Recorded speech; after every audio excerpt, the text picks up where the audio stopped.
Hello everybody. Welcome back to ABC General Hospital Spoilers channel. Today, we will dive deep into an intriguing theory swirling around the social media sphere concerning Kai Taylor and Drew Cain. This speculation touches on a beloved soap opera staple, the uncovering of a long-lost child. With General Hospital writers often leaning into such dramatic reveals, it's no surprise that fans are buzzing with the possibility of yet another hidden familial connection.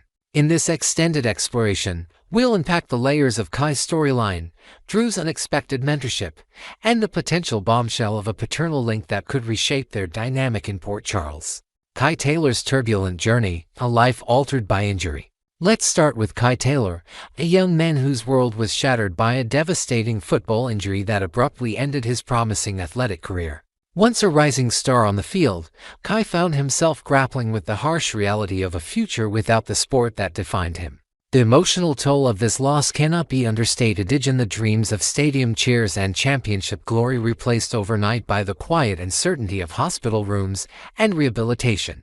Yet, amidst this darkness, a beacon of hope emerged in the form of Drew Cain, a man who refused to let Kai's story end in defeat. Drew, with his characteristic determination, stepped in like a guardian angel, arranging for a groundbreaking surgical procedure that, while not restoring Kai's ability to play professionally, significantly improved his physical condition. This act of kindness wasn't just a medical intervention, it was a lifeline, a gesture that spoke volumes about Drew's compassion and belief in second chances. Kai, in turn, has expressed nothing but gratitude, refusing to harbor any resentment toward Drew for the surgery's limited success. Instead, he values the effort and the exhaustive pursuit of every possible avenue for recovery. Their bond, born from this shared struggle, has grown into something profound, raising eyebrows among Port Charles residents and viewers alike. Drew Cain's unwavering support, a mentor or something more. Drew Cain's role in Kai's life extends far beyond that initial act of medical assistance. Recognizing that Kai needed more than just physical healing, Drew offered him a paid internship, providing a new direction when all seemed lost. This wasn't merely a job offer, it was a carefully crafted opportunity for Kai to rebuild his identity outside the football field, to discover new strengths and ambitions under Drew's seasoned guidance. Picture Drew as the architect of Kai's reinvention, meticulously shaping his path with a blend of tough love and unwavering faith. However, this level of involvement hasn't gone unnoticed or uncriticized. Characters like Trina Robinson have openly questioned Drew's intentions, wondering why he's so invested in a young man with no apparent deep ties to him. Despite the skepticism, Kai's admiration for Drew borders on hero worship. He sees Congressman Cain not just as a benefactor but as a towering figure of inspiration, someone who embodies resilience and reinvention qualities Kai desperately seeks in himself. This dynamic has sparked curiosity. Why is Drew so fixated on Kai's success? Is this purely altruism, or does it hint at a deeper, unspoken connection waiting to be unveiled? The social media buzz, could Drew be Kai's long-lost father? Now, let's delve into the heart of the social media storm, a theory that Drew Cain might actually be Kai Taylor's biological father. This speculation has gained traction due to the unusual intensity of their relationship, which some describe as almost inexplicable. Fans point to the way Kai is drawn to Drew, not just with gratitude but with a subconscious familiarity that feels almost instinctual, as if they share an unspoken bond. The absence of an on-screen family for Kai further fuels this narrative. And like many characters in Port Charles, Kai's backstory lacks the grounding of relatives or childhood ties, making him a blank slate ripe for dramatic revelations. If the writers intend for Kai to become a permanent fixture in the storyline, connecting him to a core character like Drew through blood would provide the necessary anchor to keep him relevant. Imagine the emotional weight of such a discovery, a father and son reunited after years of separation, unaware of each other's existence, their lives intertwining through sheer fate. This classic soap opera trope, while familiar, never fails to captivate when executed with fresh twists, and the potential for Drew and Kai's storyline to explore themes of identity, legacy, and redemption is endless. The case against a father-son reveal timing and overuse concerns. However, not everyone in the General Hospital fanbase is on board with this potential twist. A significant portion of viewers argues that the long-lost child storyline has been overplayed in recent years, risking viewer fatigue if revisited too soon. The recent revelation of Giovanni Joe Palmieri as the grown son of Dante Falconeri and Brooklyn Quartermain serves as a prime example of this trope in action. And some fans worry that layering another similar plot with Drew and Kai could feel redundant. Additionally, Drew's current narrative is already brimming with complexity from political ambitions to personal conflicts, leaving little room for the emotional upheaval of discovering a secret child. Picture Drew, already navigating a web of responsibilities, suddenly confronted with fatherhood. It might overwhelm his arc rather than enhance it. For now, the writers might opt to keep this speculation as just thought ethereal, allowing other facets of Kai and Drew's relationship to take center stage.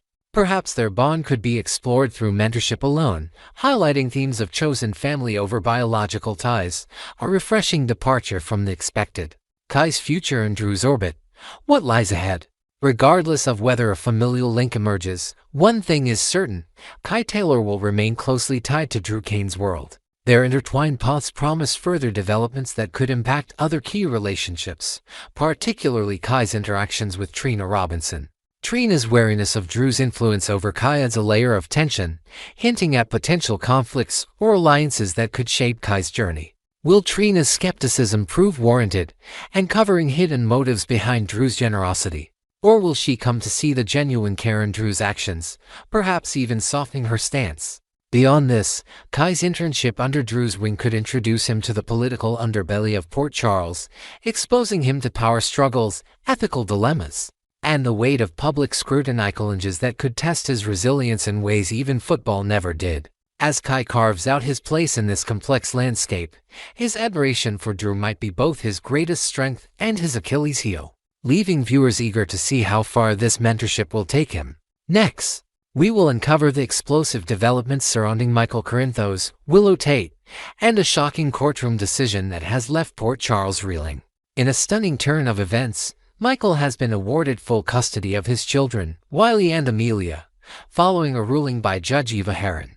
But the drama doesn't stop there. A jaw-dropping revelation exposed that Jen Sidwell, a dangerous figure with ulterior motives, paid off the judge to secure this outcome. What could possibly drive such a sinister act, and how will it ripple through the lives of those in Port Charles? Join us as we dive into the intricate web of deceit, power struggles, and hidden agendas that are setting the stage for a scorching summer of drama on General Hospital. A courtroom shocker, Michael's victory and Willow's collapse. Let's begin with the heart-wrenching scene that unfolded in the courtroom.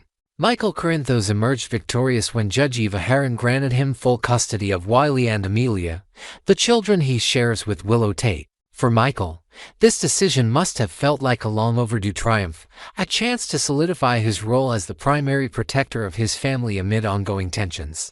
But for Willow, the ruling was nothing short of catastrophic. The weight of losing her children hit her like a tidal wave, causing an emotional breakdown so severe that she collapsed in the courtroom, her cries echoing through the stunned silence. Paramedics rushed to her side, and she was swiftly hospitalized, leaving friends and family grappling with concern for her well-being. Imagine the anguish of a mother stripped of her most cherished bonds, her world crumbling in an instant under the cold gaze of legal proceedings. This wasn't just a custody battle. It was a deeply personal devastation, one that has left an indelible mark on Willow's spirit. As Port Charles watches her struggle, questions arise about whether she can recover from this blow or if this is only the beginning of her torment. The dark truth unveiled in Sidwell's bribery scheme. However, the true bombshell dropped in the aftermath of the June 19th episode, sending shockwaves through the community. It was revealed that Jen Sidwell, a notorious figure with a growing shadow over Port Charles, had bribed Judge Eva Heron to ensure Michael's victory. This wasn't a decision rooted in justice or evidence. It was a calculated move, orchestrated in the shadows by a man whose motives are as murky as they are menacing. Picture a courtroom corrupted by greed, where a gavel falls not for fairness but for the highest bidder. Sidwell's influence tainting what should have been sacred ground. This revelation raises chilling questions about the extent of Sidwell's reach and the lengths he's willing to go to manipulate lives for his gain. How did he persuade a judge to betray her oath? What leverage or promises were exchanged in whispered deals behind closed doors? As the dust settles on this scandal, one thing is clear: Sidwell's interference in this custody battle is merely a piece of a much larger, more dangerous puzzle that threatens to ensnare the entire town. Why target Michael? Sidwell's vendetta against Sonny Corinthos. So, why would a man like Jen Sidwell go to such extreme lengths to influence a custody case? One plausible theory points to his ongoing feud with Sonny Corinthos, Michael's father and a powerful mob figure in Port Charles. Sidwell, known for his ruthless ambition, may be weaponizing Michael's custody win as a strategic blow against Sonny. On the very day of the courtroom decision, Sidwell attempted to broker a deal with Sonny, only to be rebuffed with cold finality. Frustrated by this rejection, Sidwell might be plotting a darker game, using Michael as a pawn to destabilize Sonny's world. Consider this chilling possibility. Sidwell could arrange for Judge Harron to disappear under mysterious circumstances, then frame Sonny for orchestrating the bribery scandal. With Sonny entangled in a legal quagmire, Sidwell's path to dominance in Port Charles would face fewer obstacles. This tactic would not only distract Sonny but also paint him as a villain in the eyes of his family, potentially driving a wedge between father and son. It's a Machiavellian scheme, one that showcases Sidwell's cunning ability to strike at his enemies where it hurts most their loved ones. Blackmail and power plays, Sidwell's potential threats. Taking this theory further, Sidwell could be setting the stage for outright blackmail. If Sonny continues to resist Sidwell's demands, the nefarious businessman might threaten to expose fabricated evidence of Sonny's involvement in the bribery, endangering Michael's custody of Wiley and Amelia. Imagine Sonny, a man who has fought tooth and nail to protect his family, cornered by the prospect of his son losing everything due to a lie. This kind of leverage would force Sonny into an impossible choice: comply with Sidwell's wishes or risk shattering Michael's life. Alternatively, Sidwell might approach Michael directly, exploiting his newfound custody as a bargaining chip to pressure Sonny into conceding control over the lucrative piers, a territory Sidwell has shown an obsessive interest in securing. The piers, a hub of commerce and covert dealings, represent a gateway to power in Port Charles, and Sidwell's fixation on them suggests a grander plan to cement his influence. Every move he makes, from courtroom bribes to veiled threats, seems designed to tighten his grip on the town's underbelly, leaving the Corinthos family caught in a deadly chess game. A surprising twist: guilt as a motive for Sidwell's actions. Yet, there's another layer to Sidwell's interference that adds complexity to his villainous persona. What if his bribery of Judge Harron wasn't purely about power or revenge? Rumors swirl that Sidwell might have been behind a devastating penthouse explosion that rocked Port Charles, an act of violence where Michael was an unintended casualty. If true, this could mean Sidwell feels a rare pang of remorse for the collateral damage inflicted on Michael, prompting him to repay the debt by ensuring Michael gained custody of his children. Picture a hardened criminal, haunted by the unintended consequences of his actions, seeking a twisted form of redemption by meddling in a family's fate. While this theory might seem to grant Sidwell more humanity than he deserves, it aligns with the unpredictable nature of soap opera villains, who often harbor hidden depths beneath their ruthless exteriors. Perhaps Sidwell sees in Michael a reflection of his own son, Marco Rios, for whom he's shown fierce devotion. And this custody bribe is his misguided attempt to balance the scales of justice in his own warped mind. Sidwell's obsession with the piers, what's really at stake? At the core of Sidwell's machinations lies his unrelenting pursuit of control over the Port Charles piers. This isn't just about territory, it's about establishing a stronghold from which he can expand his illicit empire, whether through smuggling, trafficking, or other nefarious enterprises. The piers are the lifeblood of the town's underground economy, and whoever holds them wields immense power over both legitimate and criminal activities. Sidwell's determination suggests he envisions himself as the unchallenged kingpin of this domain, a vision that pits him directly against Sonny Corinthos and his allies. But why such a personal stake? Perhaps the piers hold a symbolic value to Sidwell, tied to a past triumph or loss that fuels his ambition. Or maybe they're the key to a larger scheme involving international connections, a network that could elevate him from local menace to global threat. Whatever the reason, his interest in the piers drives every underhanded tactic, from bribing judges to manipulating families, painting him as a villain whose complexity only deepens the danger he poses. Final reflections: unraveling Sidwell's motives. As we close out today's deep dive into this explosive General Hospital storyline, one question lingers: what truly drives Jen Sidwell to meddle in Michael Corinthos' custody battle? Is it a cold-hearted strategy to undermine Sunny, a calculated bid for blackmail, or an unexpected flicker of guilt over past wrongs? Maybe it's a combination of all these factors, weaving together to form a villain who is as enigmatic as he is dangerous. The fallout from this bribery scandal promises to ignite further conflict in Port Charles, with Willow's recovery, Michael's newfound responsibilities, and Sunny's inevitable retaliation hanging in the balance. As summer heats up, so too will the drama surrounding Sidwell's schemes and the Corinthos family's fight for stability. We want to hear from you, GH fans. What do you think lies behind Sidwell's actions? Next, we will delve into the electrifying drama unfolding at Port Charles University, where secrets, rivalries, and undercover missions collide in a storm of scandal. The campus is buzzing after Emma Scorpio Drake stumbled upon a heated moment between Jocelyn Joss Jacks and a man she assumes to be a lowly janitor, caught in a passionate kiss within Professor Henry Hank Dalton's office. Little does Emma know, this janitor is Vaughn, a covert WSB agent, and Joss is no mere student but a fellow operative working to unearth Dalton's hidden agendas. This unexpected encounter has set the stage for a high-stakes game of deception, jealousy, and danger. Will Emma's discovery derail Joss's critical mission, or can Joss maintain her cover amidst the brewing chaos? Let's explore the layers of this captivating storyline as tensions soar in Port Charles. A shocking discovery. Emma walks in on a forbidden moment. The drama kicked off with a scene straight out of a romance novel gone wrong. Emma Scorpio Drake, a driven student at Port Charles University, was left utterly stunned when she walked into Professor Henry Hank Dalton's office at an inopportune moment. There, in the dimly lit room cluttered with academic papers and scientific equipment, she caught sight of her academic rival, Jocelyn Joss Jacks, locked in a steamy embrace with a man clad in a janitor's uniform. The air crackled with scandal as Emma's mind raced to conclusions. How could Joss, a serious contender for the coveted lab assistant position, stoop to such reckless behavior with a campus worker? Unbeknownst to Emma, this was no ordinary tryst but a split-second ruse to protect a dangerous secret.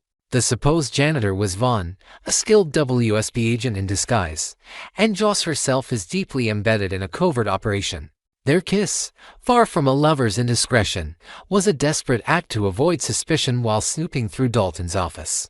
Imagine Emma's shock, her eyes widening at what she perceives as a tawdry affair, completely unaware of the espionage unfolding before her. This misunderstanding has armed her with what she believes is explosive gossip, setting the stage for a confrontation that could shake the very foundation of their university lives. The hidden truth. Joss and Vaughn's covert operation. Beneath the surface of this supposed scandal lies a web of intrigue that Emma couldn't possibly fathom. Jocelyn Jacks and Vaughn are not just flirting with danger in a literal sense, they are operatives of the WSB, tasked with a critical mission under the orders of the enigmatic Jack Brennan. Their presence in Professor Dalton's office was no accident. They were hunting for clues about the professor's secretive research, believed to hold implications far beyond the academic realm, possibly tied to shadowy figures like Jen Sidwell. The kiss Emma witnessed was a brilliant improvisation, a distraction to explain away their unauthorized rummaging through sensitive files and equipment. Picture the tension in that moment. Vaughn, in his janitor disguise with a mop prop nearby as a prop, and Joss, feigning a flustered giggle, their hearts pounding not from passion but from the fear of being exposed. Their quick thinking saved them from immediate discovery, but Emma's unexpected intrusion has thrown a wrench into their carefully laid plans. Now, their mission to uncover Dalton's potential ties to criminal enterprises hangs by a thread, dependent on whether they can keep their true identities hidden from a rival who holds a dangerous piece of misinformation. Emma's ambition and jealousy, or rival's dangerous leverage. Emma Scorpio Drake isn't just a bystander in this unfolding drama, she's a fierce competitor with her own agenda. Her rivalry with Joss over the lab assistant position under Professor Dalton has been simmering for weeks, fueled by late-night study sessions, competitive presentations, and subtle jabs in the university corridors. Adding to the stakes is Emma's not-so-secret crush on Dalton, a charismatic figure whose intellect and charm have captivated her. She's been seen lingering after lectures, volunteering for extra projects, and even trailing him across campus in hopes of catching his eye. To Emma, Joss represents a formidable obstacle not just in her academic aspiration but in her unspoken dreams of winning Dalton's personal attention. Now, Armed with what she believes is damning evidence of Joss's misconduct, Emma's mind is alight with possibilities. Could she use this perceived scandal to discredit Joss, convincing Dalton or university officials that her rival is unfit for the lab role? Imagine Emma plotting late into the night, weighing the thrill of exposing Joss against the risk of appearing petty or spiteful. Her jealousy could push her to confront Joss directly, threatening to reveal the affair unless Joss withdraws from the competition, a move that might give Emma the upper hand but could also ignite unintended consequences. The risk to Joss's mission, a cover on the brink of collapse. For Jocelyn Jacks, Emma's discovery poses a threat far greater than losing a prestigious internship. Her role as a lab assistant is not just a stepping stone in her academic career, it's her ticket to accessing Professor Dalton's restricted files and closely guarded research. Crucial to the WSB's investigation, every moment she spends near Dalton's work brings her closer to uncovering whether his projects mask something sinister, potentially linked to criminal networks threatening Port Charles. But Emma's misplaced knowledge now looms like a storm cloud over her covert operation. If Emma acts on her jealousy, whether by gossiping to university staff or confronting Dalton directly, it could blow Joss's cover wide open, exposing her and Vaughn to scrutiny they cannot afford. Picture Joss, her nerves frayed as she juggles her dual life, constantly looking over her shoulder, unsure if Emma has whispered her secret to the wrong person. Complicating matters further is Joss's distraction by personal turmoil, including Michael Corinthus's ongoing custody battle, which pulls at her focus. Will her quick wit and training as an operative allow her to outsmart Emma, or will the pressure of maintaining this delicate balance cause her to slip, jeopardizing everything the WSB has worked for? Emma's dangerous game, secrets that could backfire. Emma's decision to wield her newfound dirt on Joss is a double-edged sword, one that could cut deeper than she anticipates. While she sees this as a golden opportunity to level the playing field and secure Dalton's favor, she remains blissfully ignorant of the larger forces at play. Her actions, driven by spite or ambition, might not only disrupt Joss's mission but also draw unwanted attention to herself. What if Emma's own past rumors of a mysterious incident during her time at Berkeley comes under scrutiny as a result of her meddling? Envision Emma, so focused on taking down Joss, failing to realize that her accusations could prompt questions about her own motives and history, perhaps even hinting at undisclosed ties to the WSB or other shadowy entities. If she pushes too hard, her plan to expose Joss's supposed indiscretion might unravel more than just a fake romance. It could entangle her in a web of danger tied to Sidwell's influence over Port Charles. The stakes are higher than Emma could ever imagine, and her next move could either cement her victory or lead to a catastrophic downfall for all involved. The bigger picture, Dalton's secrets and Sidwell's shadow. Zooming out from the personal clash between Emma and Joss, we must consider the broader implications of this unfolding drama. Professor Henry Hank Dalton is no mere academic. His enigmatic demeanor and guarded research suggest connections to powerful, possibly nefarious forces. The WSB's interest in him, spearheaded by Jack Brennan, hints at projects that could endanger Port Charles if left unchecked. Meanwhile, the ever-looming presence of Jen Sidwell, a figure whose criminal tendrils seem to reach every corner of the town, adds an extra layer of menace. Could Dalton's work secretly align with Sidwell's schemes, making Joss and Vaughn's mission a race against time to prevent disaster? Imagine the university as a battleground, with students and spies alike caught in a silent war over information that could change everything. Joss's ability to navigate Emma's threat while inching closer to the truth about Dalton will determine not just her own fate but the safety of countless others. As personal rivalries collide with covert operations, the campus of Port Charles University has never been more volatile. Closing thoughts: a ticking time bomb of secrets and scandals. As we wrap up today's exploration of this gripping General Hospital storyline, the tension at Port Charles University shows no signs of abating. Emma Scorpio Drake's accidental discovery of Jocelyn Jacks's supposed scandal has lit a fuse, threatening to detonate not just a rivalry but an entire covert operation. Will Emma's jealousy drive her to expose Joss, and aware of the WSB stakes at play, or can Joss turn the tables to protect her mission and keep Dalton's secrets within reach? The personal stakes, academic ambitions, unspoken crushes, and family distractions centered with dangers far beyond the classroom, promising more twists and turns in the episodes to come. We're eager to hear your thoughts, GH fans. What do you think Emma will do with her leverage, and can Joss maintain her cover under such intense pressure? Drop your theories in the comments, and stay tuned to ABC General Hospital spoilers for the latest updates on this sizzling saga. Until next time, keep watching, keep speculating, and prepare for the unexpected.